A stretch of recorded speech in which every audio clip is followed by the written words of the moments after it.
X. Put on a show just for you.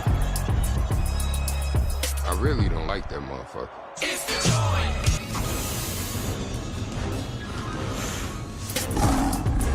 They want to be an artist and want to stay a star. Don't want to have to worry about the executive producer trying to be all in the videos, all on the record, dancing. Come to Death Row.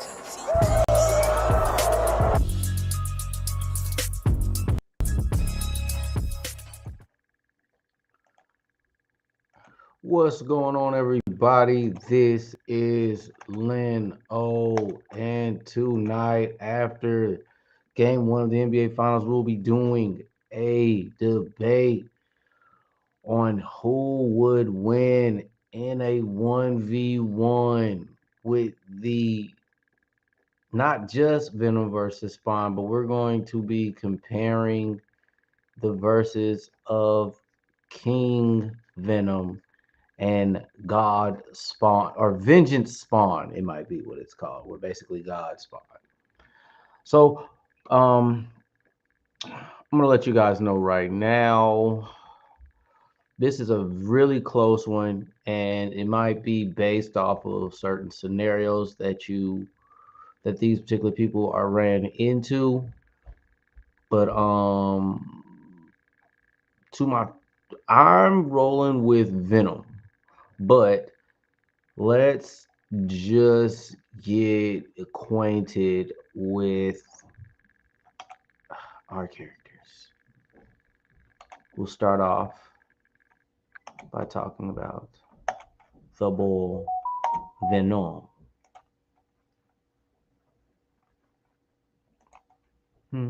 Venom is about to become one of the most powerful beings in existence, and this story is nuts. Check this out. So what this does is this initially opens up with Eddie Brock basically landing in a place that's beyond seemingly everything in existence. Now, one of the things that I do want to point out here is that Marvel did have a garbage crossover called Dark Web. That basically dealt with the symbiote, really more than like Eddie Brock. Eddie Brock himself and the symbiote were basically separated. This is where Eddie Brock went to. So what he ends up doing is kind of waking up in what is this sort of just ethereal, giant pool-like place, and this disembodied voice kind of keeps talking to him, like just sort of offering this explanation. And what it does is it just kind of manifests in the form of a physical hand. And what it does is it tells Eddie, you are in the unbeyond, right? The antithesis of Omega, the heart of the hive, the true home of the King in Black. But this is not a throne room, Eddie. This is an engine room. It's where we do our work. Now, this is particularly important, right? Because what this does is it puts forward this idea.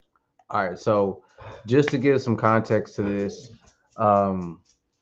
this, I believe, takes place after Venom becomes King of Black, which basically he has already defeated King Null, in which King Null was the king of all symbiotes. I believe there were 7 different symbiotes, and this takes place afterwards.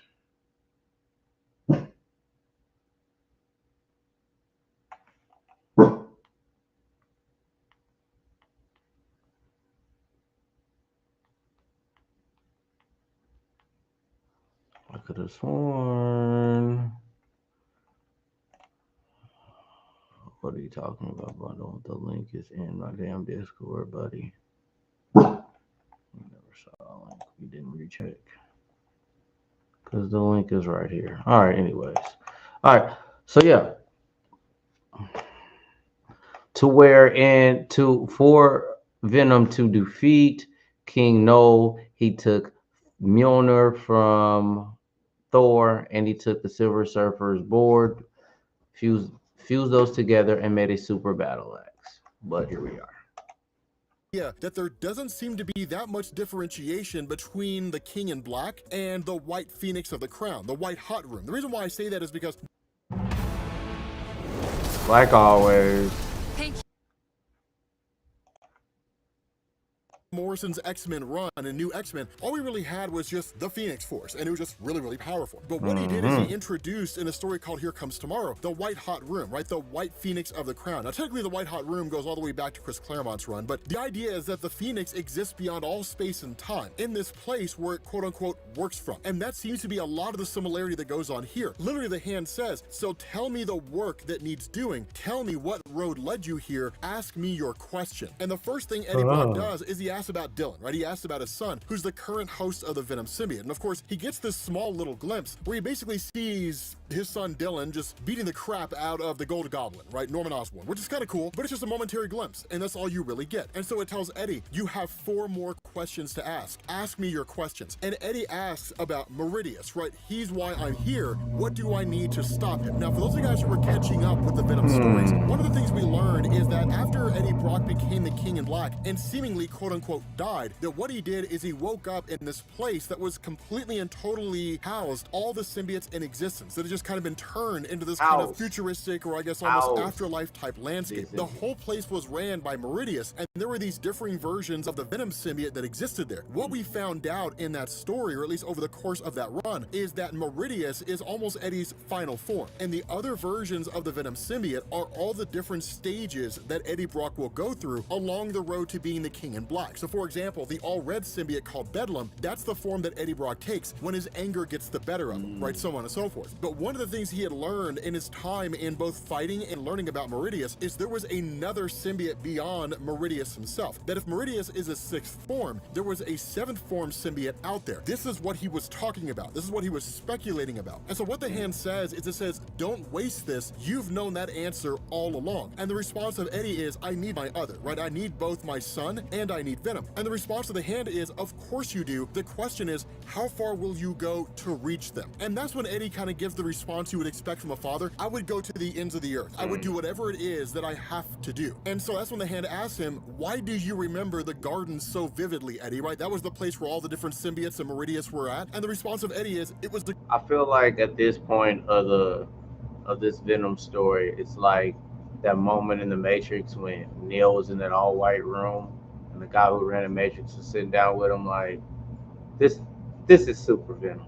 This is like supreme. The graveyard, right? The corpse of every other symbiote in existence that ever lived, shaped into a soulless plastic shell. And the question that the hand asks is that all it is to you? The scene of a crime? And the response of Eddie is the scene of my crime, right? Because again, he eventually becomes Meridius, and Meridius was the one who made all that, right? Meridius stripped all those symbiotes in existence of their own minds. He literally broke and shattered their minds and turned them into what were basically soulless husks, and then in turn reformed them to create the garden, right? That massive place where all the different symbiotes reside and just kind of make up this giant landscape. And so Eddie says, I want a question that I don't know the answer to, so here it is. What is the purpose of a power like this? What does it achieve? Who does it serve? What is the King in Black for? Now, this is the question that Marvel comic fans have been asking since the beginnings of it all, right? Since the very beginning of everything, ever since the start of Donny Cates' run, the introduction of Null the symbiote god, all that kind of stuff. Was Null just a guy who was there and he was just an explanation for the origin of the symbiotes and like that was it? Or is there something more? What Al Ewing does here, really I think it's more Ram V than Al Ewing, but like what he does here, what they do, is they basically offer this huge explanation. And what the hand says is that there are 2 dominant philosophies when it comes to magic. There's light magicians who work from closed off sanctums and lofty towers, affecting the world from a place outside and above it, an approach that demands a certain self-denial of the kind that sometimes builds heroes, but not always. And then the hand goes as far as to say, there are dark magicians who work from the streets and gutters, changing the world from its broken heart, a path that can create a taste for worldly power and thus build villains, but not always. Lowe's knows the only thing better than finding the perfect gift for dad is getting another one free with purchase. So we're helping you. Now, the reason why the hand keeps saying this, not always, is because just because a being is operating with an insane level of power from the outside and is what we would call a person that practices white magic, does not mean they are inherently going to become a superhero. That when it comes to just the... Bando! You're probably setting up right now. Dong, dong, dong, dong, dong, dong, dong.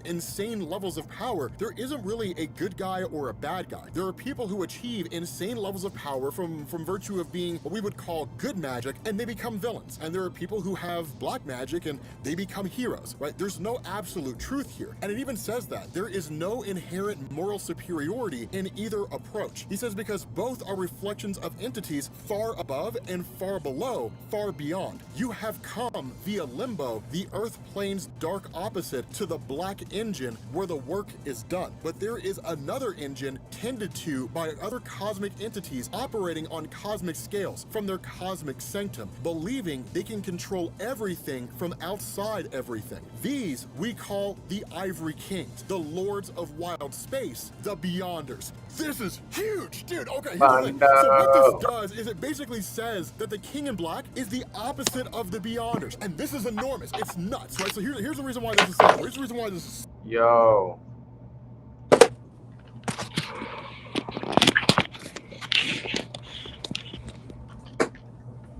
Oh my God. All right. Well, I'll let you set on up and let this video go, my guy. So important. So what this does is it puts out this idea that with the Beyonders themselves, right, getting into this history, God, I love the Beyonders. Getting into this history, right, the Beyonders were originally just like some enigmatic race. And initially there was only ever one, right? Secret Wars 1984, there's like a crack in space with light shining through, and it says, I am from beyond, basically fight to the death, and whoever wins, I'll make your wildest dreams come true. And so that was all we really had. Even when you got into Secret Wars 2, it was still just the Beyonder. The reason why that's so important, though, is because once you get into Jonathan Hickman's, oh my God, Jonathan Hickman's Avengers and New Avengers, God, it's the greatest comic book story ever told. But what we got were like the Beyonders as a race, and that the original Beyonder from Secret Wars was basically a child. Over the years, the Beyonders have been adjusted, changed, modified, and actually been evolved into higher states with a more grandiose purpose. But the thing is that the King in Black are the opposite of that. Now, in order to be the opposite, you kind of have to be equal to it, right? Equal but opposite. So the idea here is that Eddie Brock as the King in Black, with this person being its final form, he says this: the Kings in Black are their opposite numbers. Ivory Kings do their work outside the world. Onyx Kings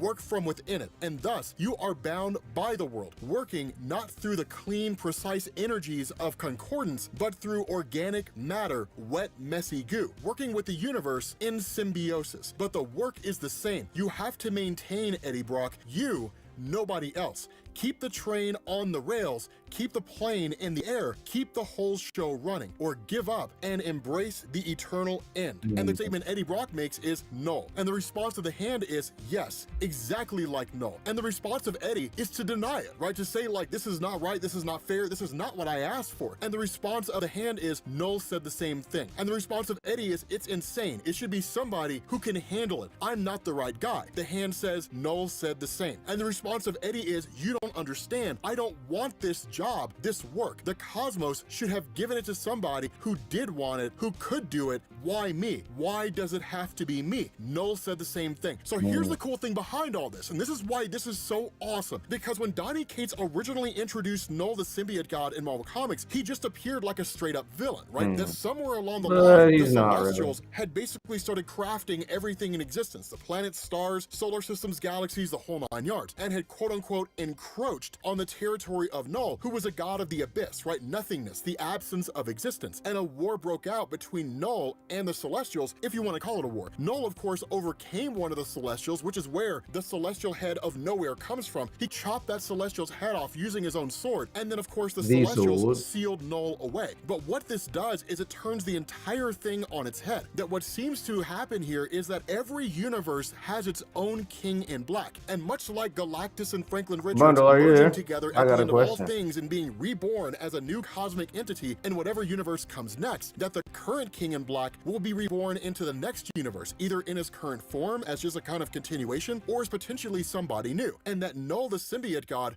was the original King in Black before the current universe came into existence. But the previous King in Black before Null spilled the truth to him about what it truly means to be a King in Black. And much like Eddie Brock, he rejected it, didn't want to have any part of it, and ultimately seemed to walk away from it. Building your online business?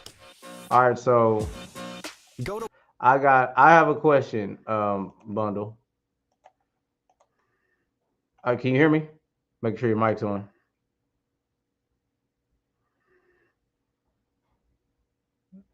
I can't hear you.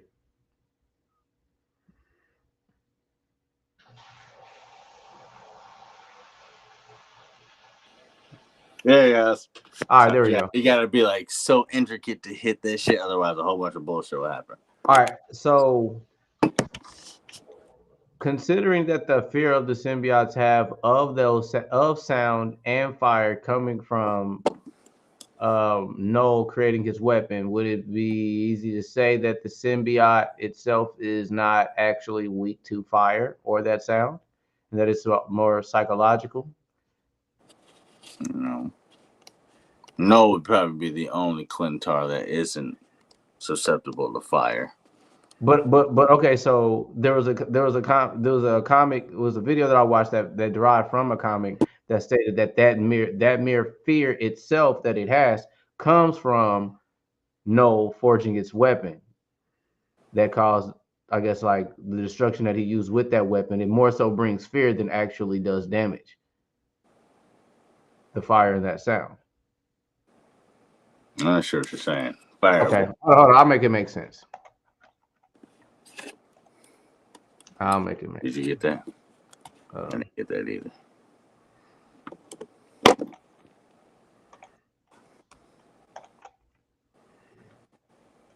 I hope it makes sense. Oh, Scheisse. I need to finish this. Where's everybody else? I have no idea. The invite is out. All right. All right, here we go. You gotta beat this level before. Two weakness in common. Fire and sound.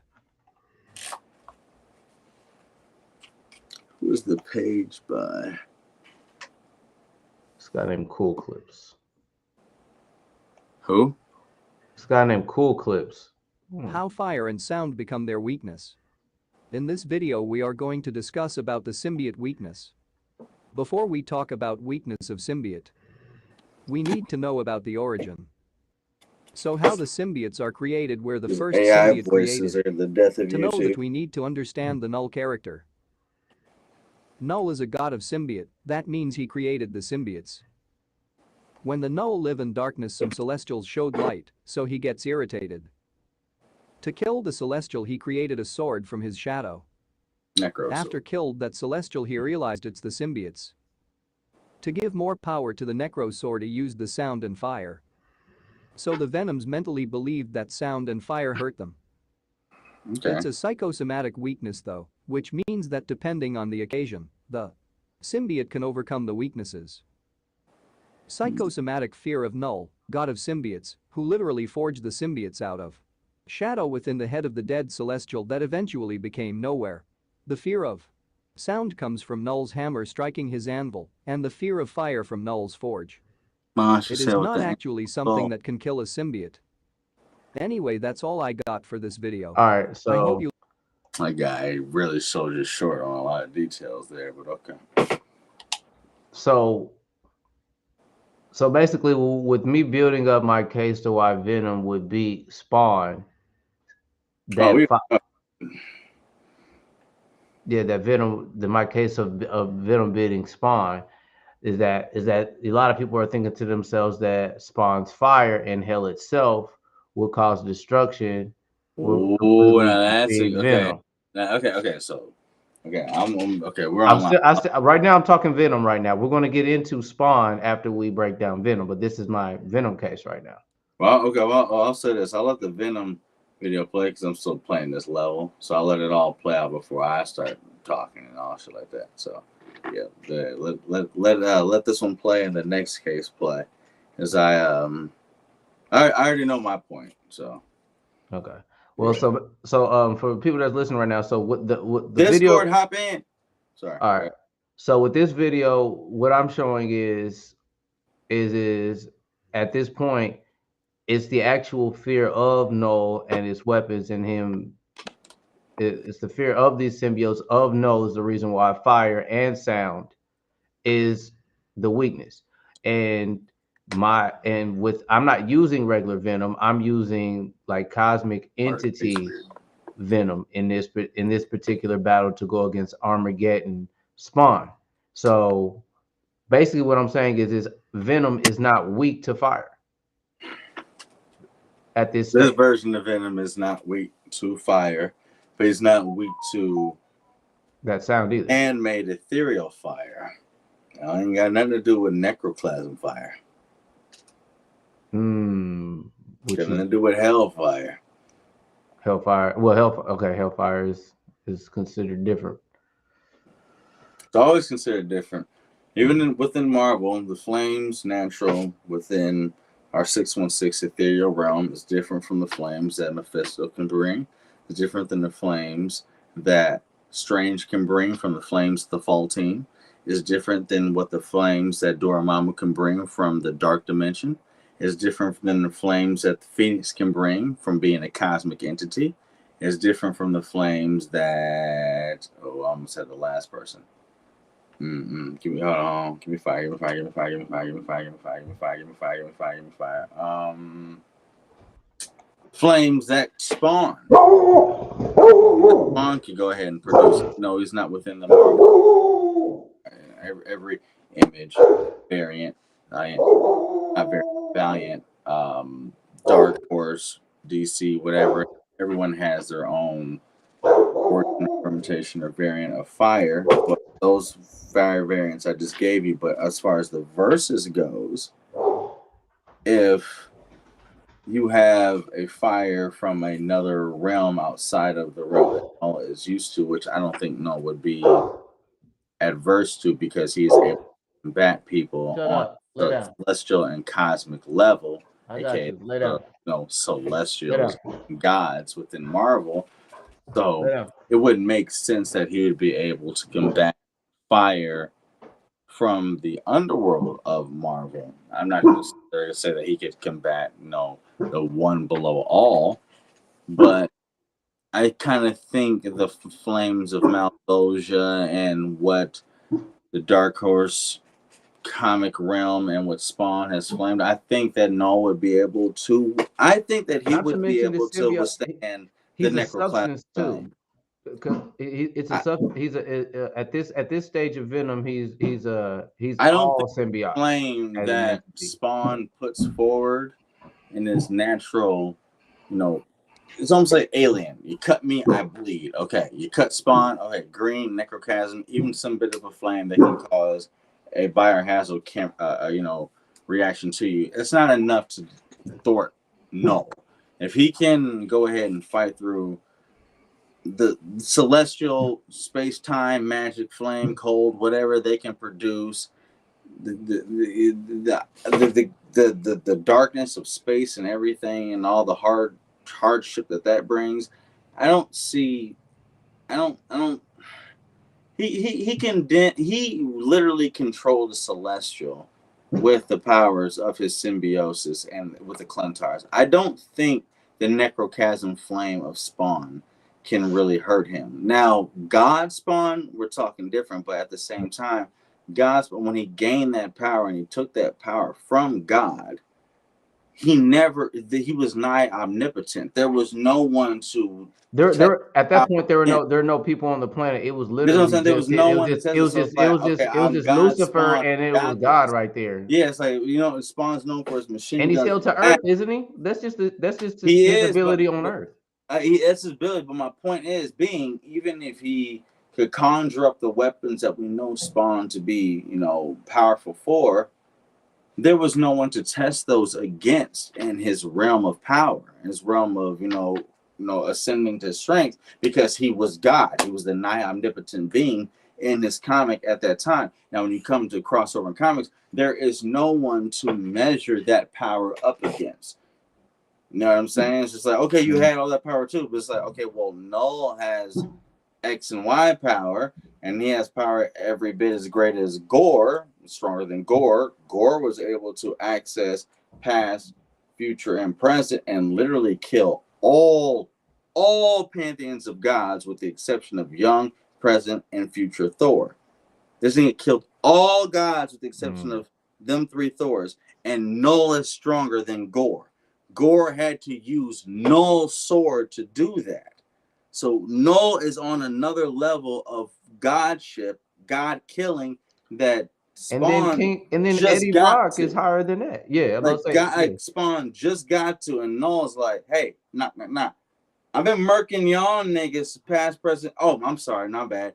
The guy beneath me has been murking y'all niggas past, future, and present. He's using my weapon. Thank you. I'm up here. That's where Null is. He's literally controlling He can destroy. He can destroy Celestials. Earth itself, though. He's literally He controlling Celestials and bringing about a whole Clintar invasion that envelops the Earth and using Earth's mightiest heroes as symbiotes. And Like now Venom has Celestials taken his seed spot life. too, though, right? Celestials seed life of planets. Spawn don't seed life of planets. Celestials do, and Null was able to control them plus some. Null is so much stronger than God Spawn. It's unfortunately, it's not even funny, but it's only because the writing of God Spawn was limited at the time of his opposition. There's nothing to oppose God Spawn when he got to that level. That's what made his character so pivotal. When you get to Marvel, Null, as great as he is, he's just a one-off of the 616 variants to show you how strong we can write our characters. So even though it'd be a good fight, Null just beats him in every way feasible just because off of But this writing isn't this is strength. this is Venom. This is I'm not Venom. But the This is Venom Eddie that Brock. you're referring to Yeah, is the one that defeats Null. exactly, Now, if you're exactly. That's where I'm going. okay, so then you answer my question. So Oh convo's already done. yeah. But if you're going with basic 616, No, we're not doing anything basic tonight. and if you're going with, but what a better fight is basic 616 Venom versus base Spawn. That's a far better fight. That's a far better fight than God Spawn and Venom once he becomes hand nigh omnipotent and king of all Clintars and the king of all symbiotes. There's no direct correlation that Spawn can have that because the gods that Gore was able to kill with the Null's weapon with a fraction of Null's power is on the level of Spawn. So clearly Null would destroy Spawn if Venom was able to demolish Null. So bring it back down to 616 and basic how it should be, give you the real Dark Horse Comics Todd McFarlane Spawn. Todd McFarlane has his hand in both characters. 616 Venom. I don't know how the Necroplasm Flame is going to affect the Clintar symbiote, but that's a far better fight. Though they're street level at best, that's a far better matchup than their strongest matchups. I agree. I definitely did this stream just to shed light with the Venom trailer that has dropped. And, you know, some people only have knowledge of base level Venom. People only have knowledge of base level Spawn. And just and not to mention Todd's got his hands on both characters. And I will actually say this. So I kind of still wanted to pay homage to his character. Version of Spawn than this version of Spawn that you're putting on, but I digress. You said there is one that I'm missing. There's a stronger version of Spawn than the Spawn that you're showing. Yeah. Oh, really? Fill me in. Okay, fill me in because fill me in. We could do that. All right, fill me in. Do you have knowledge of the name? I'll do here. I got you right here. All right. Because I got my search bar up too, just in case you want me to just. I got you. I said I'll do this. I don't want this thing to quit on me. 1 second. While you're doing that, I feel people with this video. Go ahead. Celestials and Null came from. Because what ends up happening, as the hand says, the Beyonders got the easy job. Kings in pristine white gloves, keeping their hands clean. Our hands get dirty, get bloody. Our hearts get torn and broken. Being a king in lack hurts Eddie, and in a time before time, a space before space, Null could not handle that. When the Celestials found him, they were not coming into his void to attack him, they were coming to recruit him. They were coming to give him a job. Null rejected it and waged waged war against the Celestials instead. It changes everything we know about Null the symbiote god, why he did what he did. He wasn't really a villain. If anything, he was more of a victim. He was a guy who ultimately signed on for a level of power that he didn't know what he was getting into, right? And he rejected it, and then all hell broke loose with regards to him and the Celestials and seemingly everything in existence. Now, the response of Eddie here is this should have gone to Spider-Man instead. Spider-Man would have been able to handle this. And the response But it would to go him back is to you, Spider-Man was Eddie, born no matter for this what. role, The but symbiote life likes happened, you. and he's not here, and you are. You bought the ticket, Eddie. Somebody has to take the ride. Now, here's why that's so important. Peter Parker was the one who originally gained the Venom symbiote, right? In Secret Wars, 1984, Peter Parker came across the symbiote. Not fully understanding what it was, he bonded to it. And it wasn't until he got back to Earth and he was like basically traveling around the city in his sleep with a symbiote controlling his body, attacking villains, being more of a vigilante than anything else. And so Peter Parker goes to a bell tower, he casts the symbiote off. I don't know the how symbiote they're out of gonna do anger this to bonds Phil. itself to Eddie Brock, and the rest is history. So ultimately, this was supposed to be Spider-Man. It's how things were supposed to play out, but it didn't. Peter Parker cast off the symbiote before he could even learn what it meant to be bonded to the symbiote in the first place, of basically becoming the opposite and equal in power of the Beyonders, and ultimately this role now went to Eddie Brock instead. And so Eddie kind of makes this offhanded statement where he says Meridius didn't want to take the ride either, did he? And when the Hand asks him, is that your fourth question? The response of Eddie is not quite. When I say Meridius didn't want this, it's that he didn't want to be you. So who are you? Give me the long answer. And the Hand kind of pauses for a second and says, smart thinking. You already know the short answer. I'm you. I'm Eddie Brock, but I'm so much more than that. Call me the eventuality. And he says Null is a straight line. He tries to destroy everything. He fails, and that's his timeline over with. The timeline of the true King in Black for this reality is more complicated. Eddie Brock takes the throne, meaning Eddie Brock gets the symbiote for the first time, and then everything transpires. He defeats Null, and then he becomes a King in Black. And he says, and unlike his opposites in the Beyond, he's non-linear, unstuck in time. Your path has already forked once. During that moment of decision in limbo, it will fork again and again. And he says, you will travel back and forth, hither and yon, restless, rootless, into forgotten pasts, into possible futures. You'll lose this power, you'll regain it, you'll lose it again. That will happen, and it won't. Already did and already didn't. From here, I can see the whole map, the whole maze. So many choices you make from here, Eddie, so many paths, and every single one of them leads to me. When after far longer than your cosmos will last, your work in the world is finally done, you come here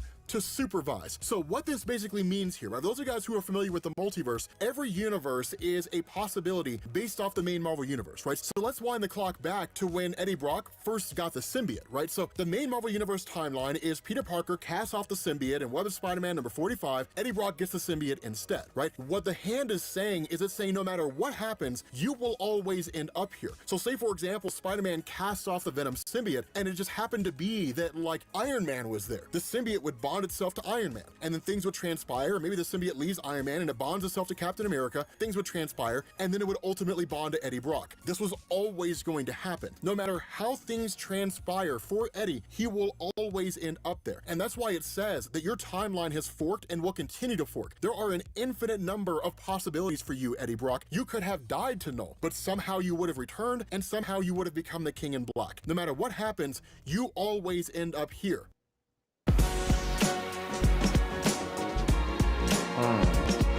That boy Venom.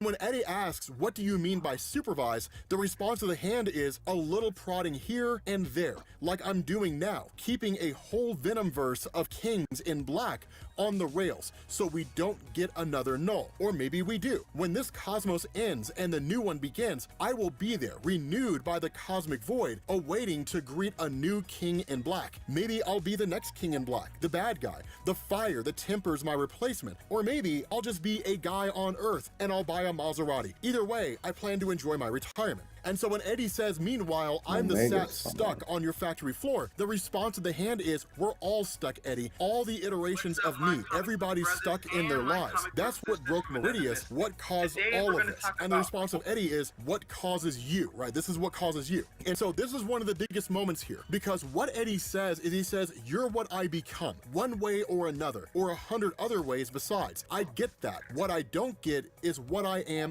now. Eddie Brock's body is a charred skeleton in a morgue someplace. So what's standing here instead? And the response of the hand is, a loner. You needed something to wear. And the response of Eddie is, no riddles, no glimpses. I'm asking my last question. My body's gone. This thing I'm wearing has to be a goo construct of some kind, but it's real. My scalp itches, my eye stings, my back's aching this whole time. How can that be? If I do not have a physical body, then how can I feel like this physical body is real? What am I? And the response of the hand is, more than you think. You've got a power in you that can save your son, save your other, maybe save everything that is, if you just let yourself see it. Your son is half human, half symbiote. He got there the easy way. He was born, but you had to take the back road. You died and your mind jumped, seeking out a body that belonged to you, that fell under your jurisdiction. So with that knowledge, you jumped to the garden, a place made of dead symbiote flesh. So is that the only dead flesh in all of time and space that's yours? Let me spill it out for you, Eddie. You have absolute power over any flesh you command. And while symbiote bodies are shared among all the kings in black, the human body of Eddie Brock at the time that you inhabited is yours alone. That in effect, what it's saying is that yes, you have control over all symbiotes in existence, but it's not as simple as you command them and tell them what to do. You are a fully functional symbiote. You are a human being in symbiote form, or a symbiote in human being form. You can bring yourself back from the dead at any point in time. You can take on any form you want to. You're a living, breathing symbiote, Eddie. You are nigh indestructible, channeling a level of power that you couldn't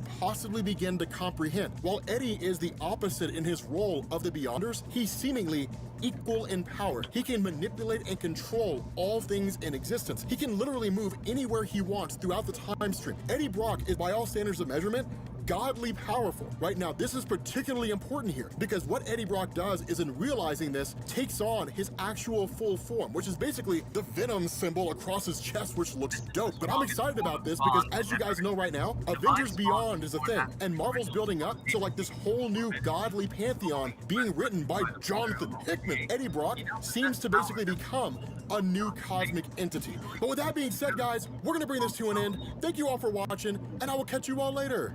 All right, there we go. That is the story of cosmic entity Venom. Pretty OP. Basically, he is stronger than Dino, who was already OP and clearly will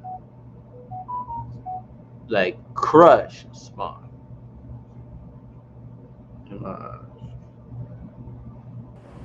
Absolutely correct. The world of Spawn is filled with Unless monstrous villains who will But at this point, use that's these two variants I just showed you. yeah. So at this point, should I just go through those variants, or would you prefer the strongest classes of Hellspawns? Let's see here. I know the strongest version of Spawn is actual Omega Spawn, even though it's not necessarily canon. Omega Spawn is every bit of a challenge to Null and how Venom is now. Angel Spawn, canon-wise, is the strongest version of Spawn. But I think what might give you a little bit more perspective and appreciation for Spawn is the video I just sent you, which was the strongest Spawn enemies. So understanding how strong the enemies are and their feats of strength, and how that strongest version of Spawn was able to beat them, really gives you an appreciation of Spawn and his strongest variant. Was that the strongest class of Hellspawns video that you sent me? And it says Omega Spawn explained. Omega is the strongest one, but the one that I sent you of the variants kind of gives you more appreciation of why he's that strong. Okay, so the alternate versions of Spawn. Yeah. All right, we're gonna start off with the alternate versions of Spawn.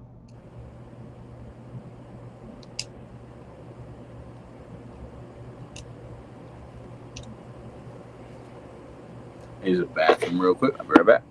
All right.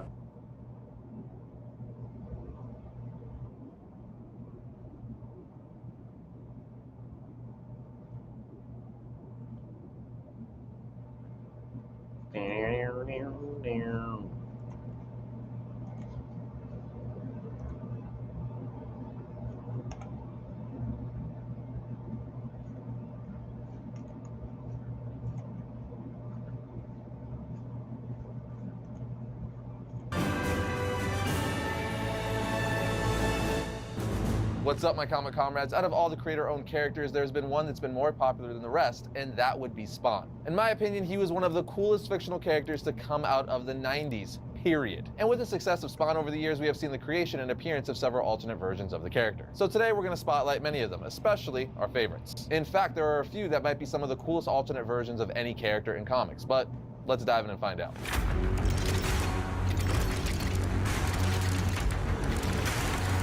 If you've been watching Variant for any reasonable amount of time, you know how these alternate versions episodes work. But if you're new to the channel, first and foremost, welcome. And second, we always start off these alternate versions episodes by breaking down the main version of the character all the other versions are based on. In Spawn's case, that would be the main Al Simmons Spawn. Al Simmons was a highly skilled assassin before he ended up getting murdered by his employer and being sent to Hell. While in Hell, he sold his soul to one of Hell's rulers, Malboja, so he could see his wife Wanda again. But of course, this wasn't an even trade. Malboja tricked Al, erasing his memory and sending him back to Earth as a Hell Spawn, one of Malboja's many soldiers that do his bidding. But Al had a strong will and soon realized what he had lost and what he'd been turned into, at which point he swore revenge and became known as the crime-fighting anti-hero Spawn. Now that's a very brief rundown of the main Spawn other versions of the character are based off of, but if you want an in-depth look at Spawn's history, check out our History of Spawn episode right here. Now let's move on to our first alternate version of Spawn, Medieval Spawn. Basically, Medieval Spawn was both a knight and Hell Spawn from the medieval era of 16th century England. Yeah, pretty much one of the coolest combinations ever. The person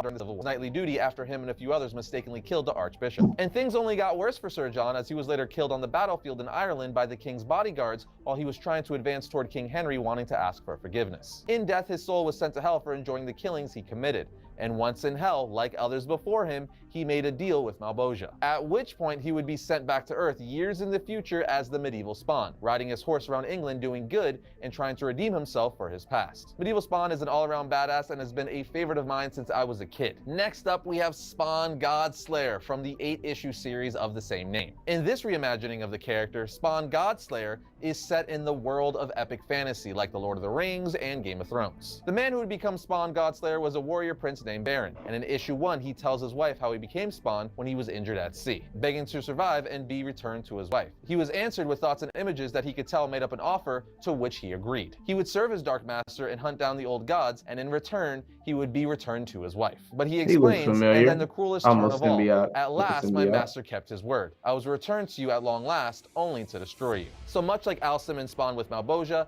this entity saves Baron in exchange for being an undead servant, killing the gods of Ur, hence this spawn being called God Slayer. Moving on, we got Spawn X. Most familiar with Spawn know he's a very rated R character dealing with hell, demons, child serial killers, and more. So creator Todd McFarlane, knowing this, decided to create a PG version of Spawn for young ones to enjoy the character too. Enter Spawn X from the Adventures of Spawn comic. The art was a lot more child friendly, and overall the series gave a Saturday morning cartoon vibe, looking and feeling more reminiscent to Batman the Animated Series or Superman the Animated Series. This is most likely the tamest version of Spawn we will ever get, as it's meant to be more kid friendly, but it still pushes the line towards adult, dark, and campy. I can't believe I'm saying this, but Valentine's Day is right around the corner and many of us are already looking for something special. Interesting. Well, God Slayer Spawn, like, he's got to be pretty powerful, G. But still, it's nothing compared to him.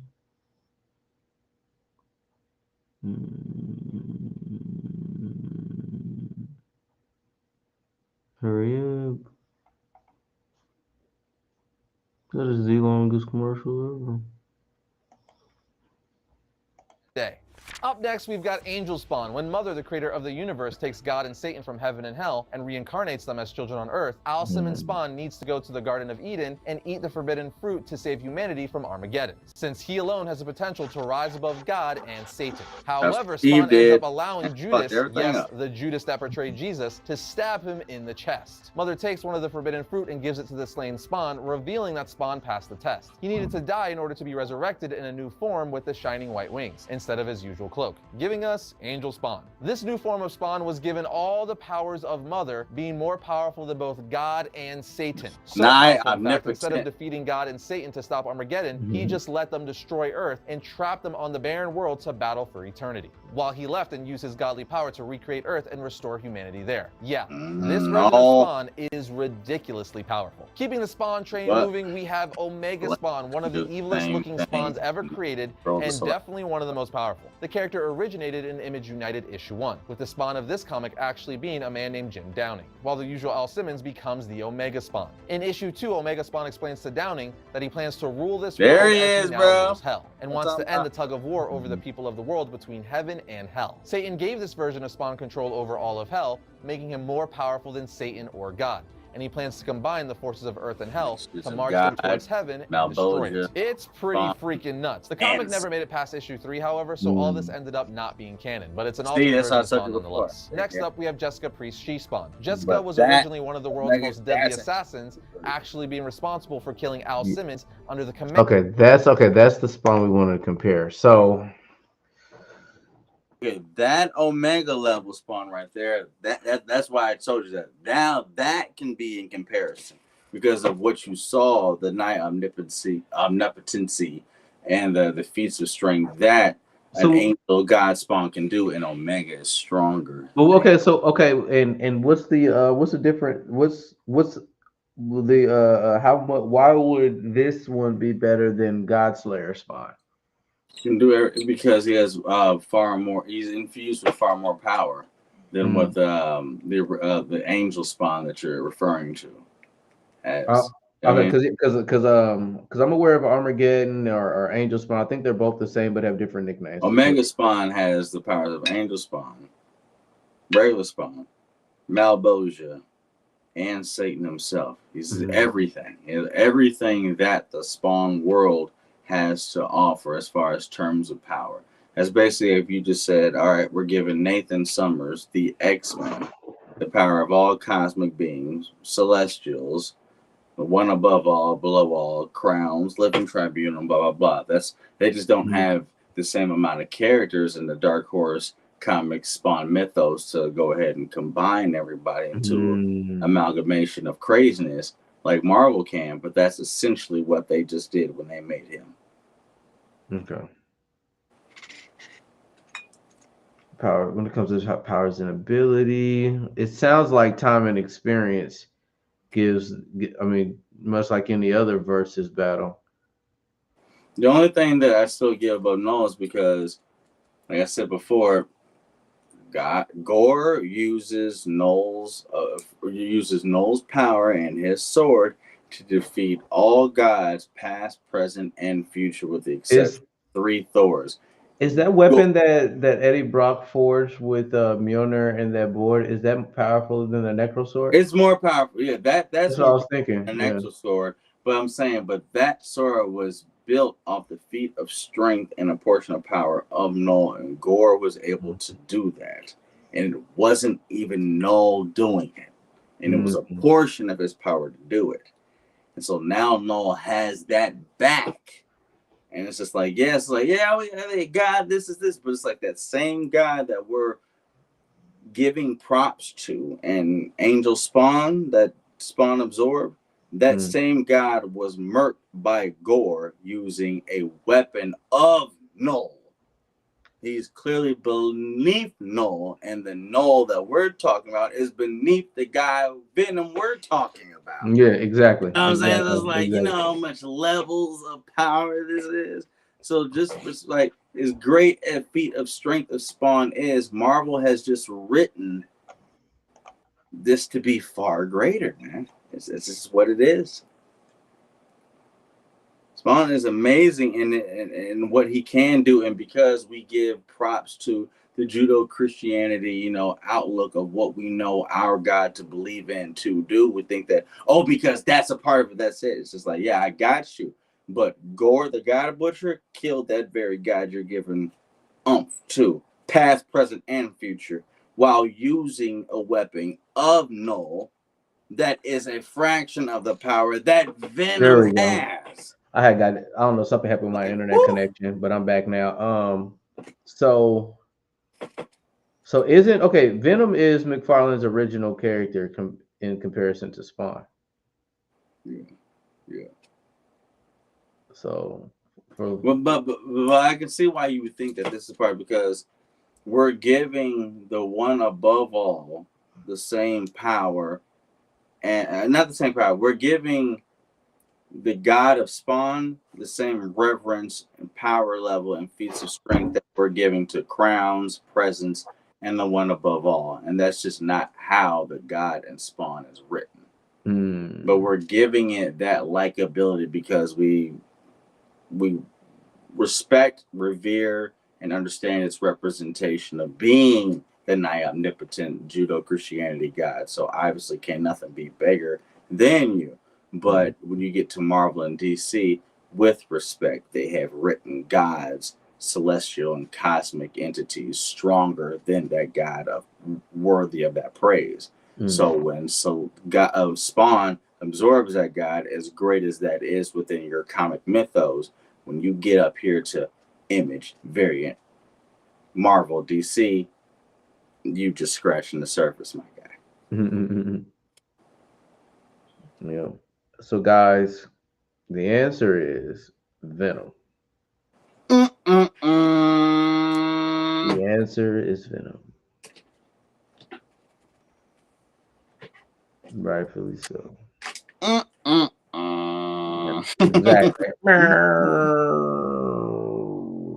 What a perfect time to give Venom his flowers.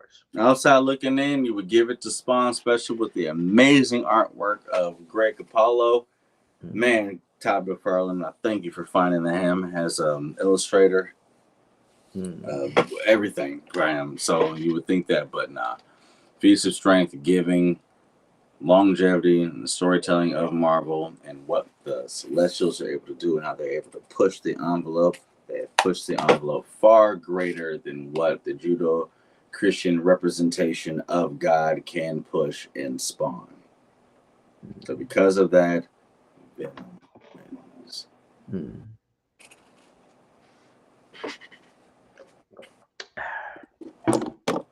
Well, Sir Banderusk. I just realized that was never on. My goodness. Yeah.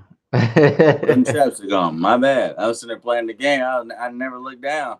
You good. I never try to be like that. My bad. Oh, it's all good. It's all good, man. I think I appreciate you hopping in this stream so much, Bundle. Moments like these, I want you to always shine, sir. And there I wait. Yeah, buddy. The goal is to be informative, because I am aware that there are people out there that don't know how far some of these characters are. That some people actually still believe Venom has a very minuscule story. Then based off of the Sony verse itself. Yeah, the way that Sony is selling Venom, it definitely does. It definitely does warrant. Actually, not warrant. It definitely does create the narrative to not respect the guy. It looks like as a comedic drop off of just something to say ha ha ha to.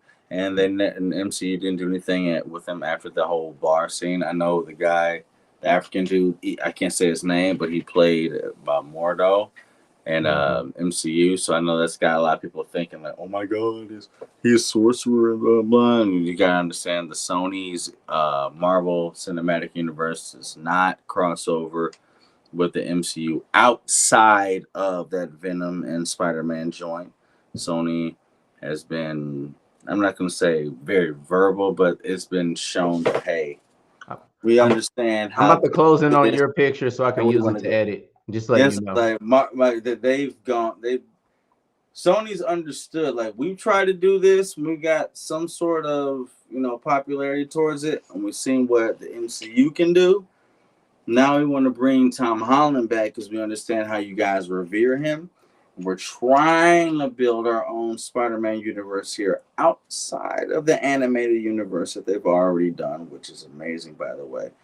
And they kind of hinted at, the Sinister Six in that one film, trash. But I feel like, with the end of Morbius, it didn't really work with Keaton talking about to the Vulture, and now you got Craven shit coming out, and Madam Web joined, and the original Madam Web script was supposed to be them. Well, I don't know if you saw Madam Web, so I ain't gonna spoil nothing. But basically, they completely changed the script. Dakota Johnson was actually very vocal about that. It's like, hey, this was supposed to be a thing about, saving Mary Parker. You know what I mean? The mother of Peter Parker. She was supposed to be the one that was doing all that shit outside And the of spider told him, and he was supposed to bring in all those guys. And like, she was looking and protecting through the weeds of time to protect her, because Peter Parker was going to be obviously the most important of the Spider-Men. You know what I mean? So that's what the movie was originally going to be about. I don't know what Sony's going to do. They put a lot of stinkers out. With the exception of their animated, Spider-Verse shit. I don't know. I really want to look forward to Taylor Johnson's Craven. I fucked with him as an actor. I liked him in Kick-Ass. I liked him in Bullet Train. I didn't really care for him as Quicksilver, but I do like him as an actor. And just the few stills that I've seen, think Craven, it could look good, but we said the exact same thing when we saw Leto turn around in that trailer when he was Morbius. He did that turn around, and we all remember that. We was like, yo, that's Morbius. And he did. Comic book accuracy, makeup, look, that's Morbius. Jared Leto looks exactly like Morbius. Exactly. Even the power of the hollow bones, the flight through, the fight style, like, that's Morbius. The story was horrible. The movie was horrible. The dialogue was terrible. Even the great Matt Smith, shout out House of Dragon season 2, he couldn't even make it better. It was just a bad movie. You know what I mean? So I don't know. We'll see what it is. Sony, aesthetically, they got a lot of people the right way. It's just a bad story. So we'll see what they do here. Craven, like I said, the trailer, I was like, hey, I think narrowing, looking at that trailer with Craven, I think we may not get the full. All right, dude. We may not get like the full origin or the complete adaptation, but I think they'll still be able to deliver the action and excitement to make people gravitate towards Craven. Now, as far as sequels go and everything included in that, who knows? Like with them, it looks like we've got in the Venom trailer, we've got multiple symbiotes. So Sony might just be holding on and taking this time with the Venomverse. But do you think if Venom fails epically that they will shut down this franchise, or do you think they'll try and continue to push forward? I think they may stop making Venom movies, but to shut down the franchise, no. Like, yeah, Venom in general. If it has an epic flop, they want to build a Sonyverse Spider-Man universe. That's very, very obvious. They want to do exactly. That. So, but like, no, I think that they would just stop making Venom films. Maybe the third one. He'll just be a part of the spider realm, and this will be the end of the Venomverse if it's a failure. Nope. If it's I could see that. And you know what? I feel I really feel sad for Todd McFarlane. I watched his most recent interview. I think the interview itself was like a year ago that he had. And he hasn't been like happy with how the studios want to develop these Spawn films. That's why he's been like holding off. Because remember, at first, that one trailer that we watched when originally he was like going to be like this entity or like this mist. The first Yeah. time we saw Spawn, he was going to be like in a mist, and the other ones like they just kept trying to change the original character. And Todd's like, you know what? Let's just do Spawn like how I wrote him. that's, that's how we It's got here in the first fucking 1998. play. It's like the 1998 HBO special. I still remember when I watched that shit. Not to get off point with you, I was like, I remember I was in vacation Bible school, and I went ahead and saw the Spawn movie with Michael J. White, but I saw the like mad edited version of it, and my pops and moms didn't have that big of a deal with it. And so it was one of the weekends I was with my dad, and we went to Blockbuster and got that shit. And I thought we were getting the Spawn movie. We didn't get the Spawn movie. We got the Spawn 8 animated HBO rated, which is darker, which is way darker. Which is crazy. So the first 8 Molesters minutes, my dad was watching it with me. I don't know if you know Indianapolis, Oak Brook Villages, 62nd and Georgetown. Hey, you know, shit like this, and like I was watching that shit, and he watched it with the first 8 minutes from me, and his face, the whole time. And my hold on, 1998, bro. We were like, what were we like 10? Were we 10 or 11? Can't take this shit out the VCR fast enough. Bro, they had chomos and like decapitated bodies and people had a getting problem raped, with them, having sex. Had a problem with them, and it was just like, nigga, didn't you read? It says parental advisory. He was mad. This is not what children need to be saying. And I can still see the guy's face looking at that parental advisory. and my dad, he's just, I just work here. You bought this. A cartoon is a cartoon. The superhero is a superhero. Why do I need to read the box? And then the nigga got killed and the blood splattered. And was like, okay. Very next scene was this nigga on some kingpin shit. Like, we gotta kill this vigilante and with the those red cape. too, but he was in the bed with 2 bitches with their titties out doing that thing. But they was like, Joel. Animated titties. I was like, I love this movie. I love this show. I was like, what we watching? This is too explicit for children. How do you not do this? And the nigga was like, this is parental advisory. That's hilarious. I still remember that, bro. That was like 24 years ago. I still remember that shit. That was funny as hell. Anyway. Good times, man. I mean, good times. I mean, look. Now I will say, okay. Right now, we're comparing strengths.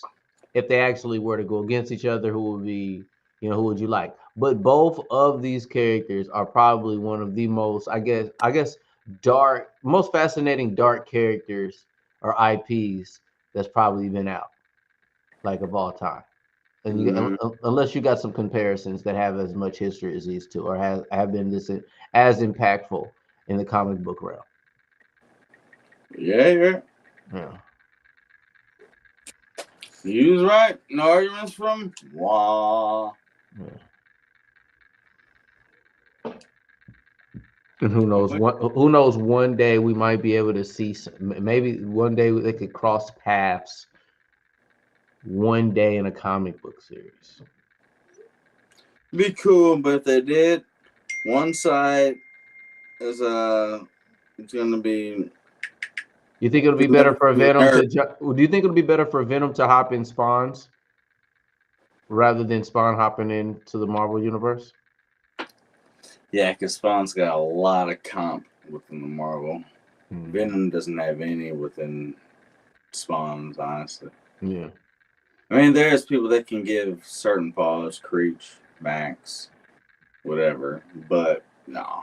Unless they do something with a storyline to where Venom's not developed enough yet and Spawn is a little more developed.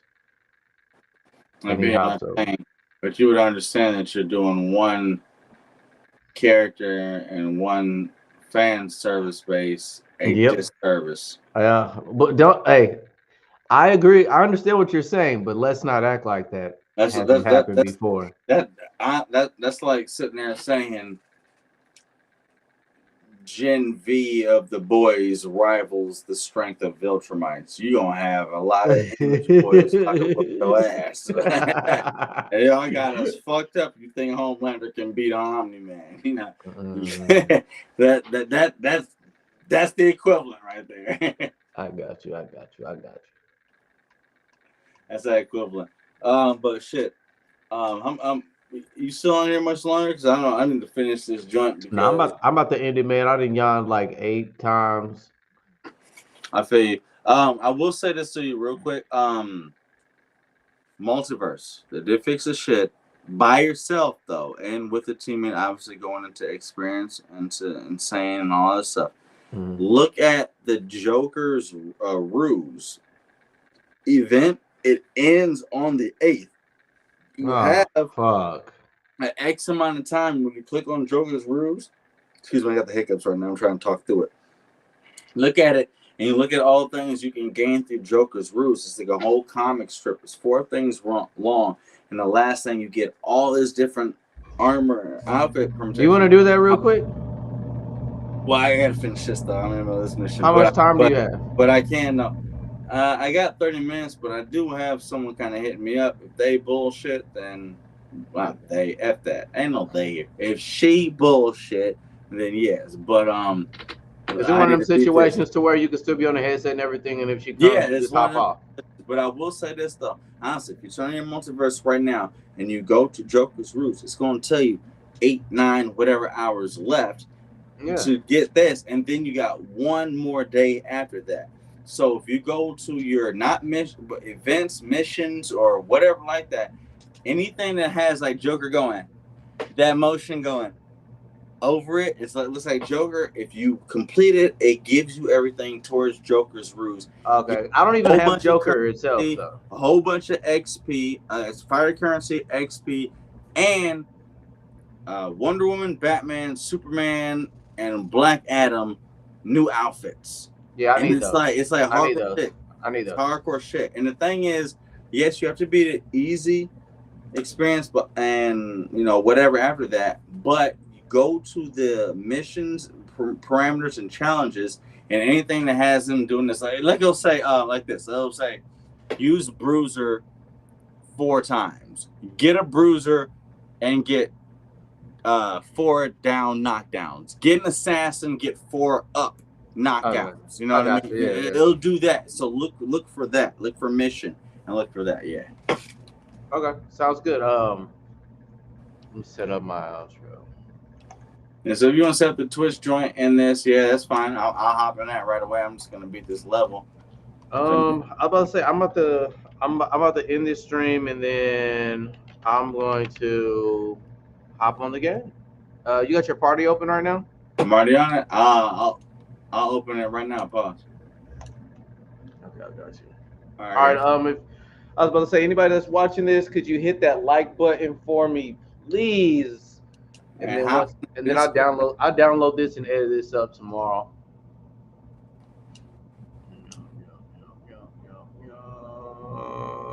All right. Oh yeah. What time you got to go to the gig? Because I was gonna. I'm off tomorrow, so. Okay. I'm good. I'm on Resonate. Ooh, new objective. Here we go. Okay. Could you grab those books for me tomorrow? Yeah, I can do it tomorrow. If you can't go, yeah. Okay. I'm gonna roll up. I'm gonna roll up to the shop early. I'm trying to get there as early as I can. I didn't know how early you're gonna wake up. I know you can only do. Well, we'll talk about the destination now. I had Nation of. I was like, oh yeah, I'll be free after the comic book store, but I don't know about your destinations. But yeah, I got you. Oh yeah, I only got those. I only got there and back to the gig. That's all I got. I got you. I got you, good sir. We'll make it happen. All right, man. Catch you up then. Yep. All right, bro. Talk to you tomorrow. What you mean? I'm about to turn on Xbox. Oh, that's why I'm okay. Well, as far as that, yeah. Okay, I'll see that in like 2 minutes. All right, dude.